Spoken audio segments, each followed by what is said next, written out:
Nota preliminar.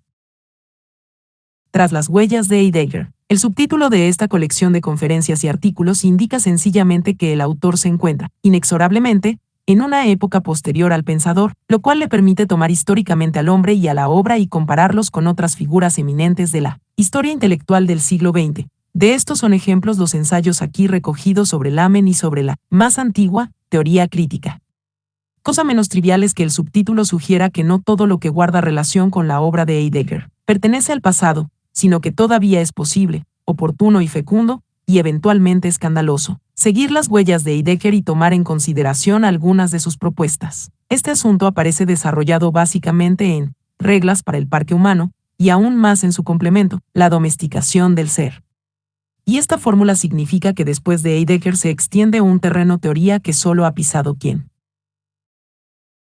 Pensando con Heidegger contra Heidegger, para usar el giro, tan conocido como improductivo, de un antiguo lector de Heidegger, se liberó de la hipnosis del maestro para, gracias sobre todo a sus energías, alcanzar una posición que, por todo lo que de él sabemos, le habría disgustado.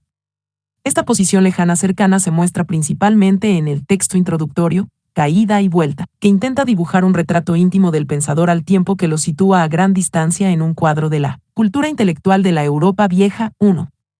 Respecto al título mismo, sobra cualquier comentario. El Dios que aún pueda salvarnos se toma su tiempo.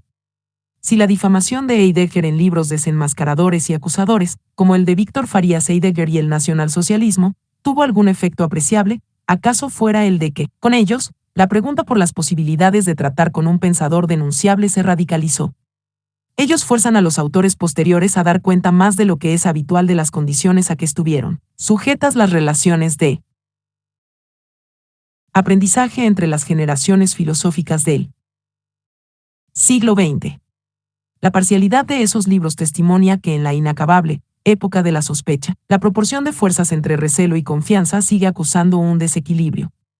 Quien hoy quiera enlazar con Heidegger tendrá que atravesar el muro de llamas del recelo sin tener de antemano la certeza de que lo que pueda descubrir al otro lado del fuego merezca sus esfuerzos.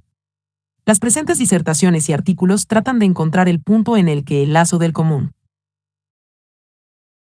aprendizaje acaso pueda volver a atarse más allá de la culpabilización y de la apología. En ninguna parte sería esto más benéfico que en la filosofía social del presente, que aún con vacilaciones está saliendo de las sombras del extremismo. Todavía no se ha considerado suficientemente la escala en que el terror de la gran política ha marcado la fisonomía intelectual del siglo que acaba de expirar. Su reflejo en las figuras de las grandes teorías críticas, mimetizadas con ese terror, todavía espera un adecuado análisis. En algunos pasajes del presente libro aludo a lo que tal análisis tendría que rendir. 2. E intento además dar una idea de los esfuerzos que requerirá disolver las fijaciones del pensamiento en pautas de la era de los extremos. Lo que Heidegger hizo, y que acabó haciendo imprescindible su voz en el diálogo de la época actual con la futura, fue, a mi entender, trabajar durante toda su vida, bajo el lema de la pregunta por el ser, en una lógica de la obligatoriedad, que, aún antes de la separación entre ontología y ética, seguía la pista del antagonismo entre tendencias separadoras y vinculadoras en la existencia de los que mueren y los que nacen. La ascendencia de las investigaciones de Heidegger es así un planteamiento más serio de lo que hoy podría pensarse, el desarrollo de una teoría de las relaciones de participación, que es inseparable de una crítica de la razón en situación de peligro. 3. Los ensayos de este volumen están hechos de renuncias a la prolijidad. Representan resultados de los años 90, con excepción del texto, que es solidaridad con la metafísica en el momento de su derrumbe, que en sus partes más antiguas procede de una conferencia pronunciada en 1989 en Rotterdam con ocasión del 20º aniversario de la muerte de Adorno. Se prepararon entre 1993, Aletheia o la mecha de la verdad, y 2000, La domesticación del ser, por lo general como contribuciones a congresos y simposios. De ahí que todos sean elípticos, si se define la elipse como la forma artística de la precipitación. Solo el tercer texto se halla, por su contenido, un poco más cerca del ideal convencional de la prolijidad. Se han insertado adiciones más actuales en notas a pie de página y complementos de los textos. Además del discurso, Reglas para el Parque Humano, que a base de sacar partes de su contexto ha adquirido una notoriedad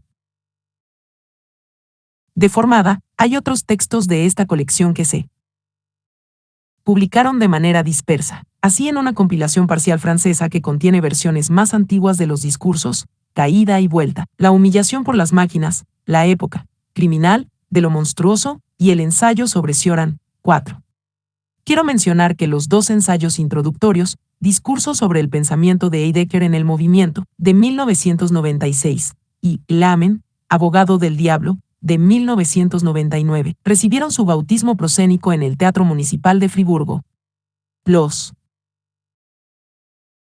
expuse a invitación del Instituto para el Estudio de Cuestiones Sociales del Presente, que en la segunda mitad de los años 90 organizó en colaboración con el Teatro Municipal de Friburgo, así como con la radio del suroeste de entonces, una serie de matinés bajo el título de Pensadores en el Escenario. Por permitirme estas provocaciones e involucraciones en contextos tan estimulantes, estoy muy agradecido a los organizadores de Friburgo, particularmente a Christian Massesen. En señal de gratitud he conservado en ambos textos algunas figuras retóricas, incluidos los comienzos con damas y caballeros. Del asunto interno de los textos, solo la lectura puede informar. Quiero hacer constar que siento como un desagravio el poder presentar todo lo tratado en su contexto. Esto beneficia sobre todo al discurso, Reglas para el Parque Humano, que por razones extrínsecas he reproducido aquí casi inalterado, con pequeñas correcciones de estilo. Ahora aparece, como planeé, junto a sus ensayos vecinos, Aletheia o La Mecha de la Verdad, y, sobre todo, La humillación por las máquinas. También el apunte, La época criminal, de lo monstruoso, anda cerca de él. La crítica microhistórica del humanismo presente en el discurso sobre el parque humano debe considerarse ahora, junto con la definición macrohistórica de humanidad del ensayo sobre la humillación, las observaciones sobre el antropocentrismo, aparecen recontextualizadas con referencias al calendario de la verdad de la cultura occidental y al continuo de los fantasmas de la imitación, técnica de la naturaleza. La antropología y la filosofía de la técnica implícitas en el discurso sobre el parque humano se encuentran más desarrolladas en el ensayo del presente volumen, La domesticación del ser. Por una clarificación del claro, que inicialmente escribí para un coloquio internacional sobre cuestiones de biotecnología que tuvo lugar en el Centro Georges Pompidou de París en marzo de 2005. La sección final de este ensayo, El hombre operable, se expuso y se discutió separadamente en diversos foros. Así en el Center for European Studies de la Universidad de Harvard, Boston, en una conferencia sobre cuestiones de investigación biotecnológica del hombre organizada por la UCLA y el Instituto Goethe de Los Ángeles en mayo de 2000, en el Seminario Filosófico de la Universidad Autónoma de Madrid en octubre de ese año, en un foro organizado en noviembre en Le Mans por el diario Le Monde sobre tendencias tecnófobas y tecnófilas de la sociedad moderna y en una sesión del Grupo Ciencia y Responsabilidad de la Sociedad Carl Friedrich von Weizsäcker de Múnich. El artículo sobre la domesticación resume todo en una serie de lecciones y seminarios de años pasados, dedicados a la antropología histórica, la paleopsicología, la teoría de los medios y la filosofía de la cibernética. En la tercera sección de la conferencia, sobre teoría crítica y teoría hiperbólica, se encuentra una referencia a la dinámica hiperbólica de textos filosóficos que quizá pueda leerse pro domo. Sí, de acuerdo con la tradición retórica, se entiende la hipérbole como una exageración conveniente de lo verdadero. ¿Qué es la filosofía sino la búsqueda de una proporción convincente para el presente entre lo hiperbólico y lo no hiperbólico? Y caída y vuelta. Discurso sobre el pensamiento de Heidegger en el movimiento. Prólogo en el teatro. Damas y caballeros. Hace unos años descubrí, casi por casualidad, durante un paseo por el campus del Bard College, una institución